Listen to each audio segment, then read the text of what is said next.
各位同學、老師，大家好，我係鄭家樂。今日好榮幸可以向大家介紹禮呢個網絡好似好簡單，但其實係十分值得我哋去深入探討嘅一個主題。喺呢個講求效率、科技發達嘅時代，禮似乎慢慢咁樣被我哋遺忘咗了。但其實禮唔單止冇過時，反而係我哋作為一個真正現代人不可或缺嘅重要素養。事實上，中國自古被譽為禮儀之邦。禮唔單止係道德嘅規範，更加係中華文明嘅精神基石。從《詩經》到《論語》，從《禮記》到《大學》，禮貫穿咗成個中華文化嘅發展歷程。孔子曾言：不學禮，無以立。一個人如果唔學禮，就難以喺社會中立足。可見喺古代，禮係一個人立身處世嘅基本原則。早在《禮記》中就有記載：夫禮者，敬已矣矣。禮嘅核心在於一個敬字，尊重他人，尊重自己，尊重天地自然。古人將禮認為喺人與人之間相處嘅重要準則。周公制禮奠定咗華夏禮制嘅基礎。孔子弘揚禮教，使修身、齊家、治國、平天下嘅理念深入人心。喺古代，禮唔單止係形式上嘅鞠躬同埋問安，更加係內心嘅尊重同埋謙讓。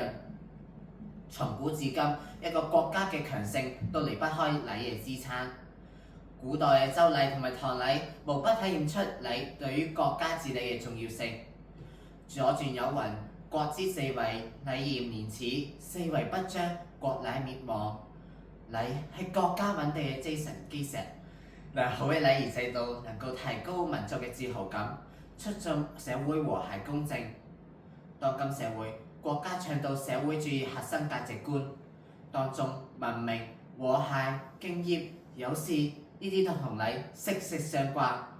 一個文明嘅國家，必然係一個重視禮儀嘅國家；一個和諧嘅社會，必然係一個遵循禮制嘅社會。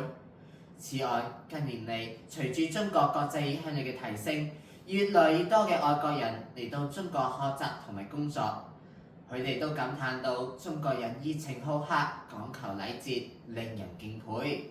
而呢個就係中華禮儀文化喺世界舞台上面嘅體驗。如今，禮儀唔單止係社交嘅基本要求，更加係促進人際關係同埋維護社會和諧嘅重要因素。因此，隨住社會嘅發展，良好嘅禮儀將會變得越嚟越重要。但係可能就會有人問：喺而家強調自由同埋人權嘅社會，禮係咪已經唔再合時宜啦呢？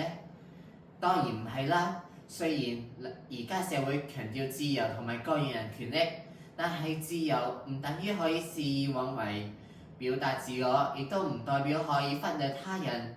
真正成熟嘅現代人懂得喺追求自我之餘，亦都達到尊重他人，而呢個正正是禮嘅精神所在。咁係咪代表住而家係要想現代生活當中實踐禮就變得越嚟越困難呢？其實禮同我哋並唔遙遠。喺日常生活當中，一句問候、一個微笑、一個謙讓嘅舉動，都係禮嘅具體表現。就連我哋成日講嘅孝道，其實都係禮當中一個非常重要嘅部分。孝敬父母唔單止係子女應該盡嘅責任，更加係一個基本嘅禮儀。而且禮亦都體現喺我哋嘅言行舉止當中。喺學校保持整潔嘅儀容，穿着得體嘅校服，表示對學校同埋他人嘅尊重。喺公眾場所入面遵守秩序，排隊候車，唔亂倒垃圾，唔大聲喧嘩。喺與人相處時，保持良好嘅坐姿同埋企姿，避免談話嘅音量太大或者隨意打斷他人。呢啲都係禮儀嘅重要組成部分。你希望人哋點樣對待你，你就應該點樣先對待人哋。己所不欲，勿施於人。設身處地為他人着想，係禮嘅最高境界。當你願意企喺人哋嘅角度思考，就會更加識得包容同埋諒解。此外，禮唔單止係個人嘅修養，更加係社會穩定和諧嘅保障。孟子曾言：愛人者人恆愛之，敬人者人恆敬之。